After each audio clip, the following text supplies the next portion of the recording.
और अभी 4 और करनी चंद्र प्रकाश जी को मिला है। आपके माध्यम से मैं सबको कहना चाहूंगा कि मुझे भी खुद को इतनी अपेक्षा नहीं थी, इतना अधिक समर्थन मिला है। उसमें साथ में भाई प्रदीप जी भी लगे हैं हमारे साथ, प्रदीप जी बेनीवाल, और अभी यहाँ के प्रभारी कांग्रेस पार्टी के भी हैं। जैसा मैंने आपसे पहले कहा कि मैं तो एक जो व्यक्ति, जो भी प्रत्याशी, हरियाणा में मैं कई लोगों को सपोर्ट कर रहा हूं, लेकिन पार्टी देख के सपोर्ट नहीं कर रहा, वो प्रत्याशी को देख के सपोर्ट कर रहा हूं। हालांकि कांग्रेस पार्टी के जो भावी मुख्यमंत्री हैं हुड्डा जी, मेरे अतरंग मित्र हैं, हम साथ बैठते उठते हैं। उन्होंने कहा भी, वो भी एक बात रही, लेकिन मैं भाजपा का समर्थक भी हूं। इसमें भी मुझे कहने में यहां पे इस मंच से भाई चंद्र प्रकाश जी और डांगी जी शायद बुरा ना माने प्लीज, पर फिर भी इनका समर्थन इसलिए कर रहा हूं, पूरे रूप से खुल के इसलिए कर रहा हूं कि ये इस विधानसभा का, इसके लोगों का अच्छी प्रकार से समर्थन करेंगे, काम करेंगे। यहाँ के लोगों को इनसे कोई शिकायत नहीं मिलेगी जो अभी उनके प्रतिनिधि से मिल रही है, क्योंकि इस इलाके के लोग, क्योंकि मैंने 8 साल यहाँ पे काम किया है, आज भी पिछले 2 साल से मेरे दफ्तर में ही आते हैं काम करवाने के लिए। तो मैंने पूछा, भाई क्या बात, ये क्या बात, अब नया एमएलए है फिर क्यों? बोले दिखे ही कौन, कित है पता ही कौन।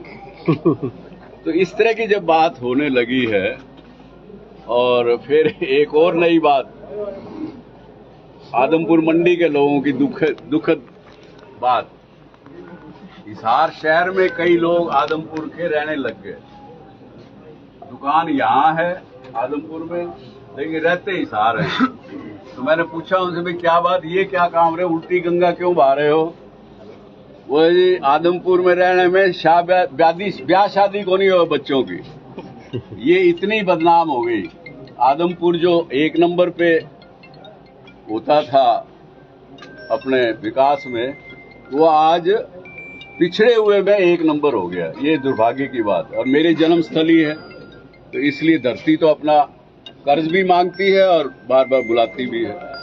तो इसलिए मैं सब हूं, और यहाँ के लोगों ने चंद्र प्रकाश जी का साथ समर्थन दिया है और इनको भारी बहुमत से जिताएंगे, इसी मेरी पूर्ण विश्वास है और आस्था है।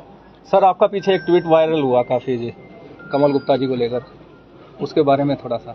उसके बारे में क्या कर, देखो भाई, अपन है हिंदुस्तानी, भारत की जो संस्कृति है वो गिरते हुए आदमी को चोट नहीं मारती, इसलिए अब मैं उसके बारे में कुछ नहीं कहूँगा। सावित्री जिंदल जी के बारे में जी, क्या सावित्री जी, थोड़ा उनके बारे में बताएंगे, क्या कहेंगे? सावित्री जिंदल जी ने भी पूरा हिसार के लोगों का, हिसार की विधानसभा का लोगों का काम करने का, पूर्ण समर्थन करने का मुझे वादा किया, मुझे रिक्वेस्ट की कि भाई आप मुझे समर्थन दो, तो मैंने अपना समर्थन उनको भी देने का किया। लेकिन समर्थन मेरे होने से कुछ नहीं है, समर्थन तो पब्लिक करेगी, वो होगा।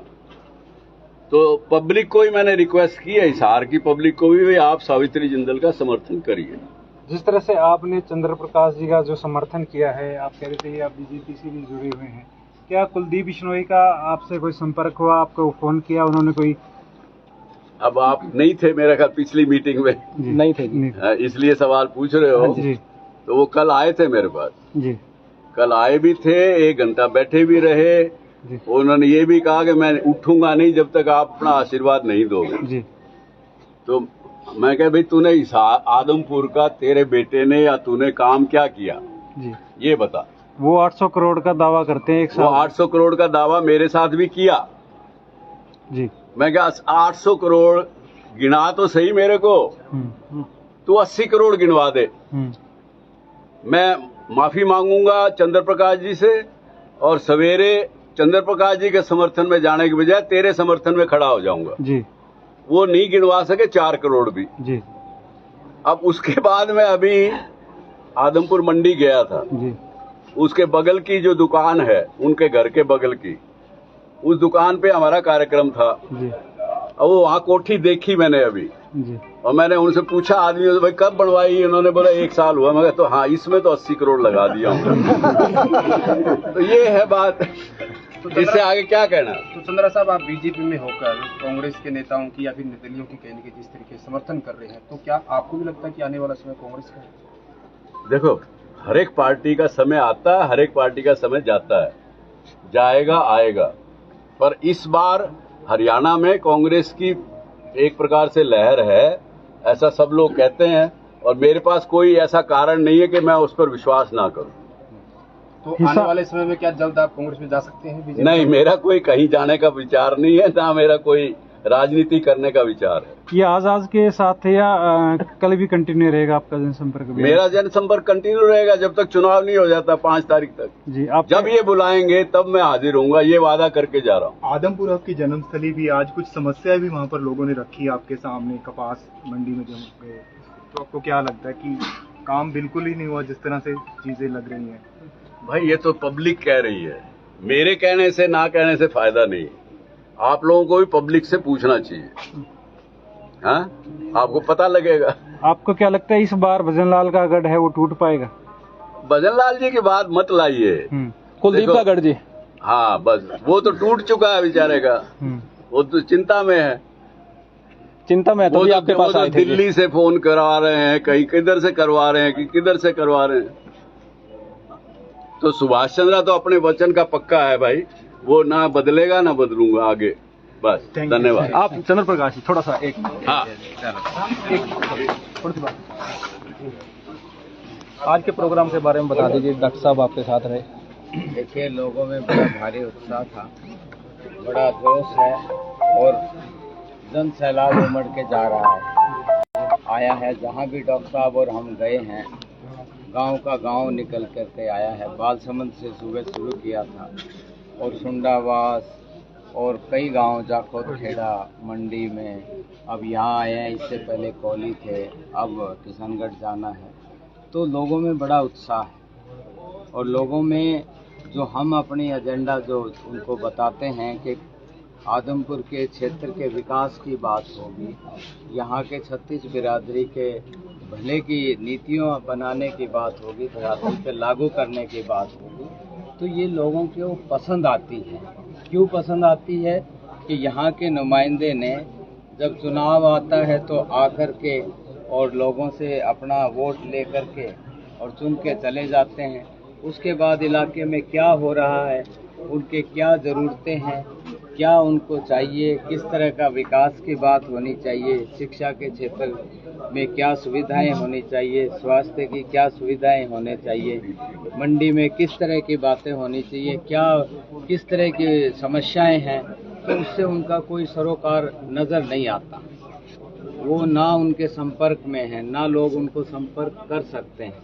तो हमारा यही प्रयास है कि लोगों में बड़ा भारी उत्साह है कांग्रेस पार्टी के पक्ष में और अपने इस भाई के पक्ष में और आने वाली 5 तारीख को एक एक मत को दे करके मुझे विधानसभा भेजने का काम करेंगे और हम हरियाणा इस कुरुक्षेत्र इसको आदमपुर के जो विकास की बात हम कर रहे हैं जिस पिछड़ जैसे चुका है आदमपुर का पहले कभी नाम होता था आज पिछड़े हुए क्षेत्रों में आदमपुर का नाम आता है तो उसके विकास की जो पटकथा लिखने की शुरुआत हम करेंगे और आने वाले समय में आप और आदमपुर की जनता ये देखेगी कि हाँ ये विकास होता है।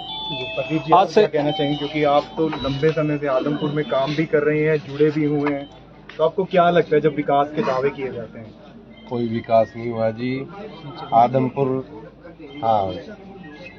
आदमपुर के अंदर जो विकास जहाँ हुआ है वो आप सब आदमपुर में जाके और अनाज मंडी में देखना वहाँ पे जो विकास हुआ है वो हुआ है। आदमपुर में विकास ये है कि घरों में गंदा पानी सीवर का पानी और बाकी आप जाके वहाँ पे जनता से पूछिए सड़कों का बुरा हाल है कहीं पे घरों में मतलब आदमपुर जो था आज भी इतना पिछड़ा हुआ है। जो भारत में प्रधानमंत्री जी कह रहे हैं भी हर घर में लाइट है, आदमपुर के घरों में आज भी लाइट नहीं है।